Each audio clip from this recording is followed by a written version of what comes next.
Welcome to the Banker Lamp. Please enjoy the video. You start by connecting your iPhone X to Wi-Fi and plugging it into power. Make sure battery is stable. Once connected, open Settings and tap Sign in to your iPhone. If you already have an Apple ID, enter it now. Otherwise, choose Create Apple ID. Use a valid email address and a strong password, and enter your legal name and birth date.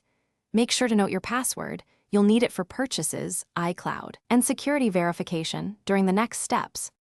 Once you've chosen Create Apple ID, enter your name, birth date, and the email you'll use as your Apple ID. Create a strong password and pick 3 security questions. These help recover access later. Then add a phone number for verification texts or calls and select a payment method or tap None to skip.